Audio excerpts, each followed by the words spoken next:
Hello. Well, Yeah, so I don't know how much you didn't actually hear. I'm just going to explain whatever I wrote, those 30 minutes. Yeah, so I was discussing the transportation of water from the roots to the leaves using the three mechanisms. So I already explained root pressure, which is, when root cells, they pump mineral salts into the xylem and makes its water potential decrease. Then the cortex cells, so the water moves by osmosis into the xylem vessels. And this actually creates a pressure that forces the water to move upwards. This is called root pressure. Now, this is not the only mechanism. Why? Because it does not really make the water go that much of a distance. So plants, they actually need another type of mechanism, which is transpiration. So transpiration is the loss of water vapor from the stomata of the leaves through diffusion. Yeah, I explained why water vapor leaves the escapes through the stomata. It's because of this water vapor concentration gradient compared to inside the leaf and outside the leaf. Now, this creates a transpiration pool, which is the main force that causes water to travel upwards in plants.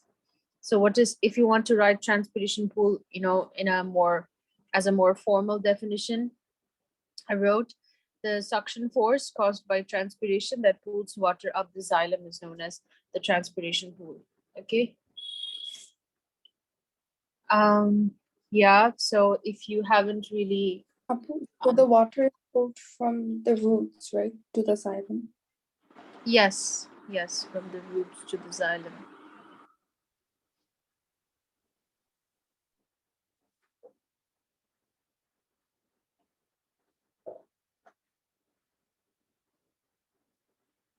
So yeah, please note these down if you haven't, and then let me know. Right.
Up and down.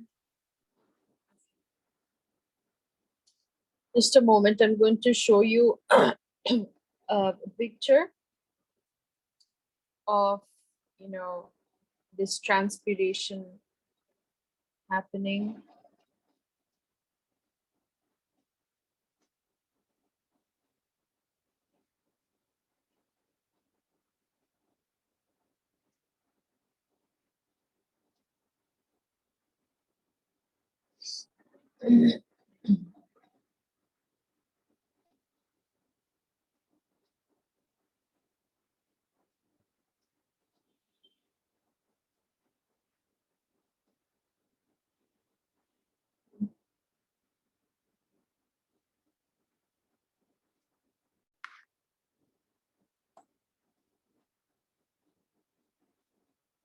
Okay, so I think as you can see, so this is a picture of the transpiration that is happening inside of the leaf. So as you can see through the stoma, the water vapor diffuses out of the leaf. And where is the water actually leaving from? It's from the spongy mesophyll cells. I already mentioned it before that the spongy mesophyll cells, they have a thin film of water or thin film of moisture around them. Now, when the stoma is open due to diffusion, that thin film of water will evaporate. So water evaporates from surfaces of mesophyll cells into the intercellular airspace. Okay, so when this happens, the water potential of the spongy cells, of the spongy mesophyll cells, decreases. So it gets its water from the neighboring cell by osmosis. And eventually the neighboring cell gets its water by osmosis from the previous cell. So you can see all the arrows showing how by osmosis, the water actually moves from the xylem to the leaves.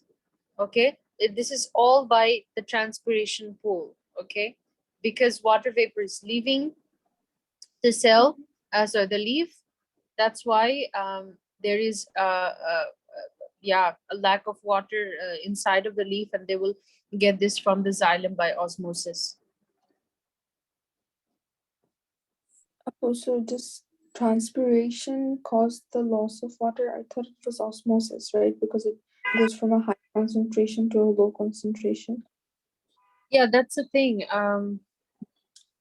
Yeah, we call this diffusion because we're talking about water vapor now and not really water. Yeah. Yeah, when the water is transferring between the cells, we mention it as osmosis. But when the water vapor, I mean, when the water evaporates from the surface of the mesophyll cells and this water vapor leaves through the stoma, we actually call it diffusion. Yeah, that's Yeah. a very good point that you noted actually. Yeah, I think you should actually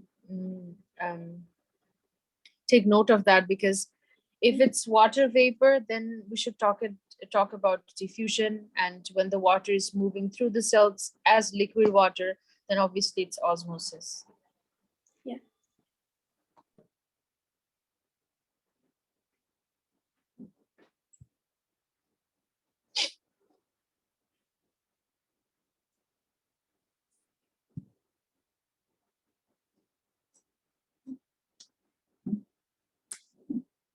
Okay, if you want, you can maybe take a picture of this or even note this down. Yeah. Take a screenshot of the picture. Okay.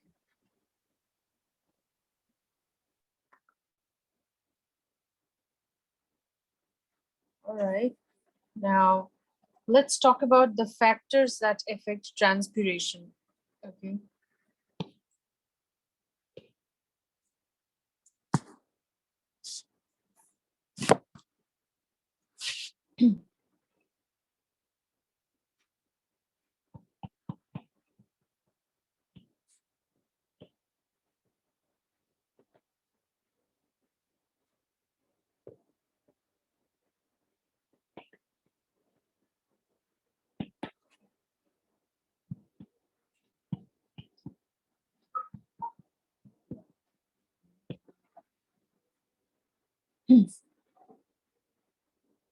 Well, humidity of the surroundings.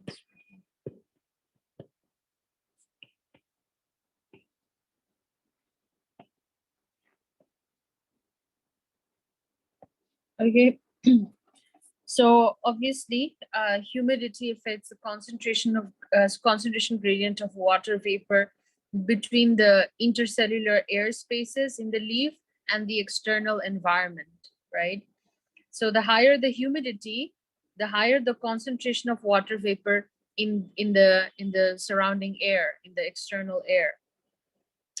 Now the diffusion gradient for water vapor is less steep, so the rate of transpiration will be low.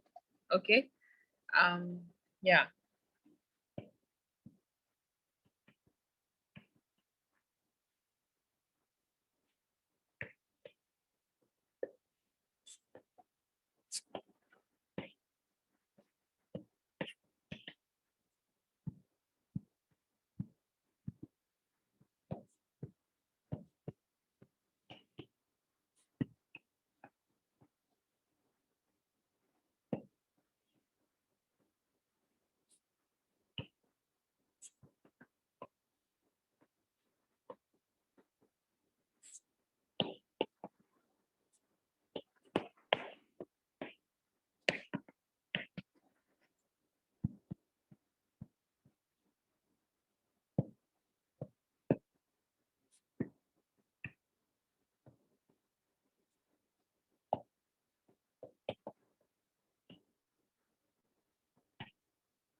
Okay, are there any questions about humidity?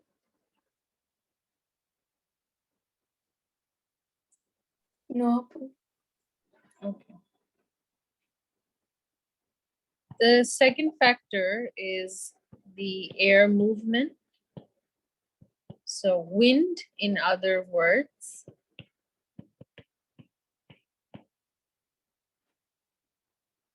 Now, obviously, when there is a lot of wind, it will remove the water vapor that accumulates outside the stoma very fast.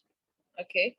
Now, this maintains a steep diffusion gradient of water vapor, and that's why the rate of transpiration will actually be very high on a windy day or when there is a lot of wind. Okay. So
okay, the next factor is the temperature.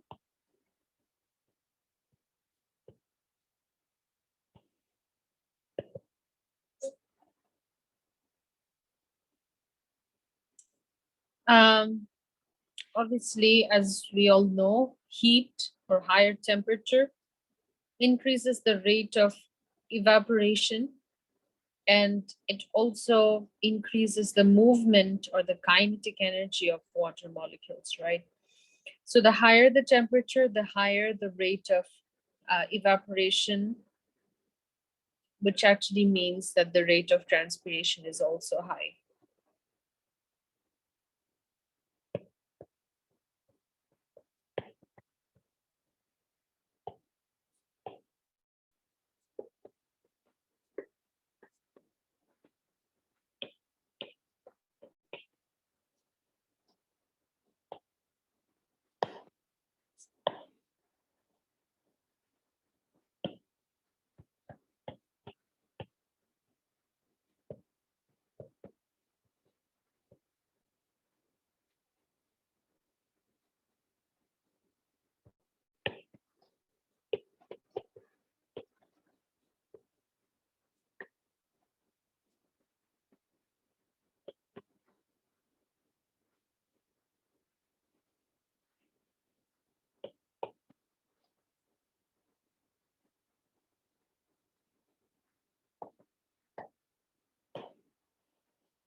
Done writing?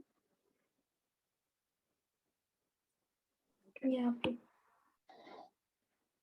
All right. So another factor that is actually the last factor that I'm going to talk about is the light intensity.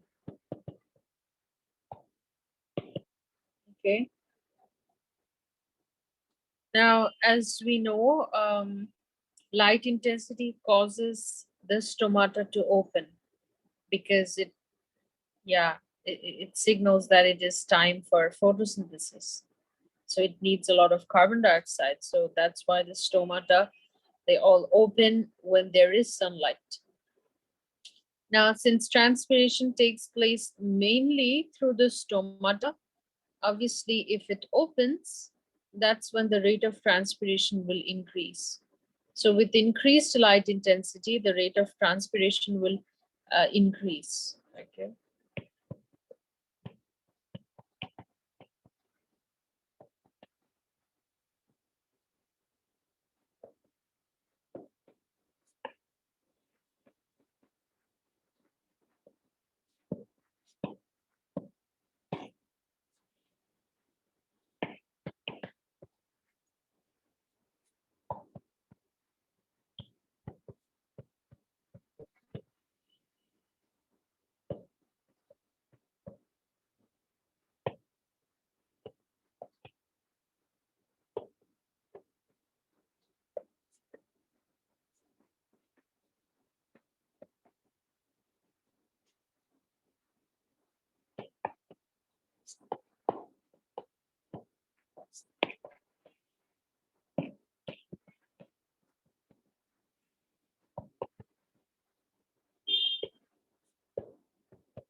All right. That's it about the factors of transpiration.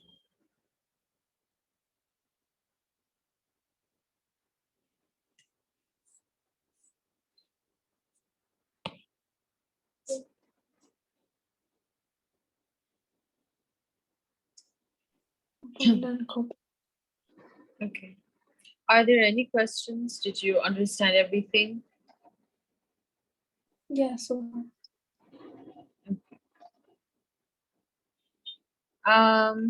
Yeah, now we're going to start translocation.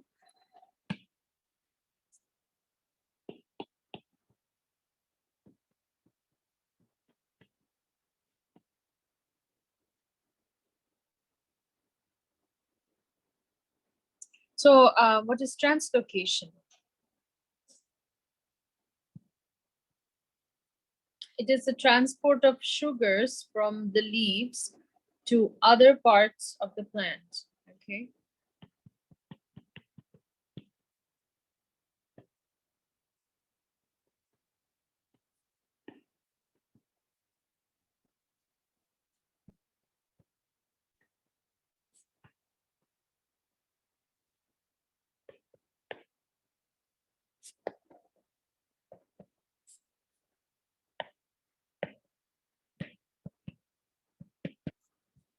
All right.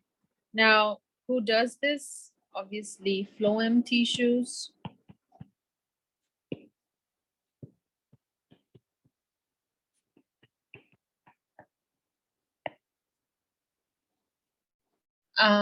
Yeah. So the leaves which supply sugar are known as the source.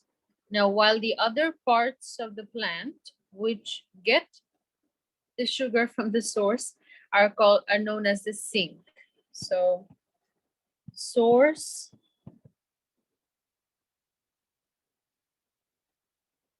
the leaves which supply sugar,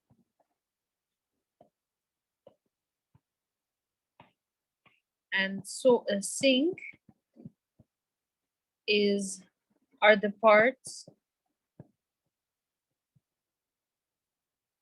which require sugar. Okay.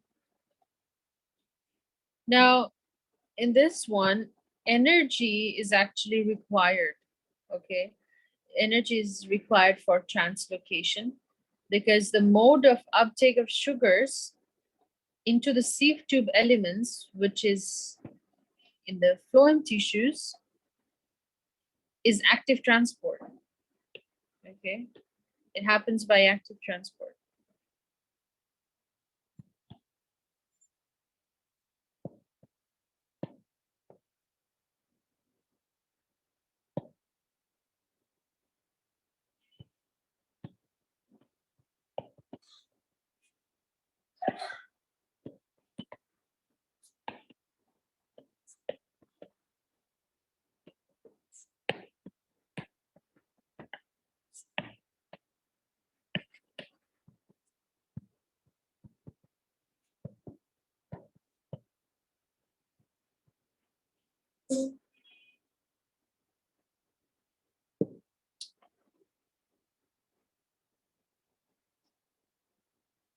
Now, this was uptake. Now, once the sugar reaches its destination, it needs to be unloaded again. And that also happens by active transport, okay?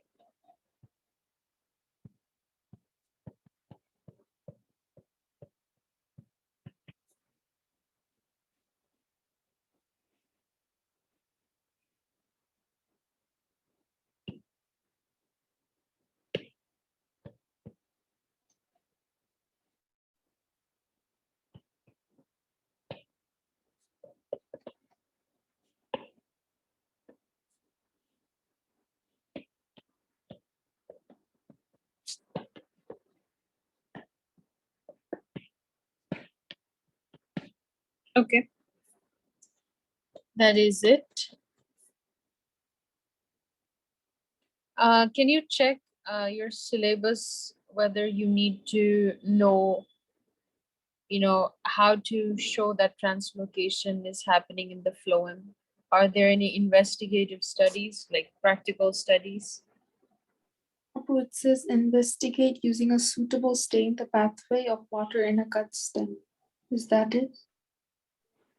Oh, that's the water, right? No, Yeah. I was talking about phloem, so the sugars. There isn't any investigations for phloem, I think. Okay, great. Um, yeah, is there like translocation though, like, or is it not in the syllabus either? It is 6.2. It says transpiration and translocation. Okay, great. Okay, a few more points then.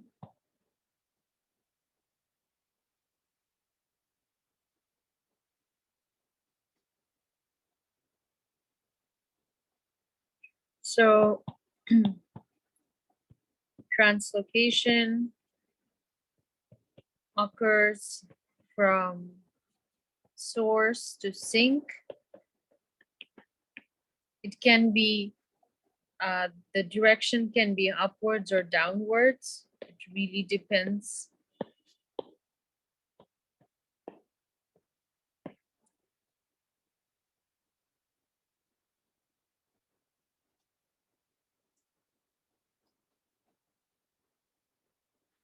Yeah, okay. The rest that I can see on this book are the investigative studies. So when an aphid is introduced to a plant, it will insert its proboscis into the stem to feed. And There's one more point describe. It says how wilting occurs. I don't think we covered that. okay, let me go through those points and I'll understand. So there's nothing about radioactive carbon dioxide for investigation of translocation or anything like that, right? No, there's nothing about that. Right. Okay, then I guess translocation ends here, and now let's check what is left. Related structure and functions of root hairs. We already did that. State the transpiration is the evaporation of water. Yes. Describe how water vapor loss is related to cell surfaces, air spaces, and stomata. Yeah. the effects of air currents, wind, and the variation of temperature, humidity, and light intensity, and transpiration rate, how wilting occurs. Investigate using a suitable stain the pathway of water in a cut stem. Explain the movement of water through the stem in terms of transpiration pool. Identify the positions of xylem and phloem tissues in transections of unthickened herbaceous dicotyledonous root stems and leaves. State the functions of xylem and phloem. Okay. Yeah, so the rest is done. So the only thing that is left I can see is investigate using a suitable stain the pathway of water in a cut stem and how wilting occurs.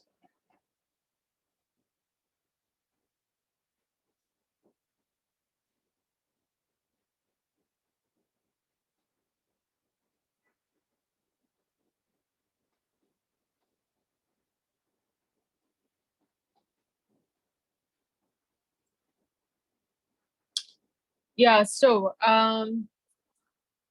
about wilting, I think I mentioned something in the chapter of diffusion, or when I mentioned turgor pressure, right? So yeah, wilting occurs when there's a lack of turgor pressure. The turgor pressure is, you know, the pressure of the cell content, um, the pressure that the cell contents exerts on the cell wall when it's expanding due to the water intake. So yeah, there will be a lack of turgor pressure when there is a lack of water. So when water leaves the cell, leaves the cell, and there will be, yeah, the cell contents will shrink. Um, yeah, so it will happen when transpiration occurs more than the uptake of water. So it will happen when, let's say, the root does not absorb enough water, maybe the soil does not have enough water, only then wilting can occur because transpiration will continue to happen. Yeah, so the rate of transpiration will be more than the rate of water uptake. Do you want me to write that down? No, but I've written it down. Okay.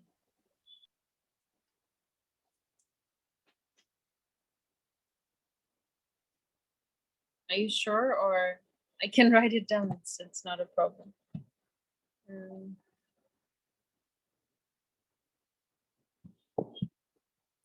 Yeah, maybe I should. I can write it. No problem.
Okay.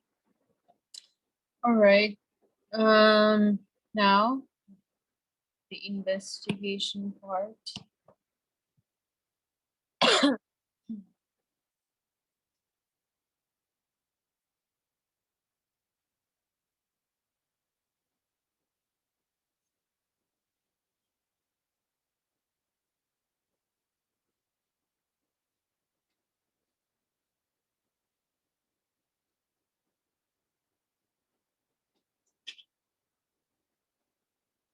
Yeah, I cannot find this in the book, but I actually found um, a website which explains quite nicely.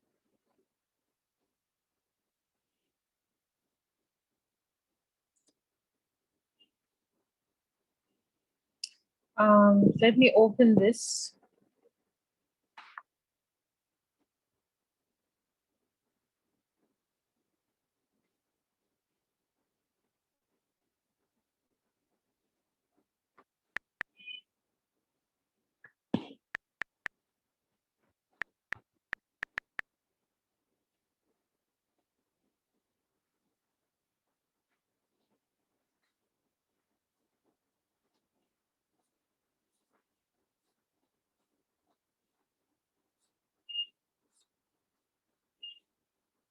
Yeah, here, number 6. Maybe you can read this and I'll be back in just a few minutes. You can also note this down if you want. Okay. Yeah.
Hello. Okay, did you read it? Yeah, I did. Apu, I had a question. Yeah. They put the survey under bright light and slight breeze. That's because for transpiration to occur, right? Yes, yes, for the stomata to open. Yeah. All right. Good.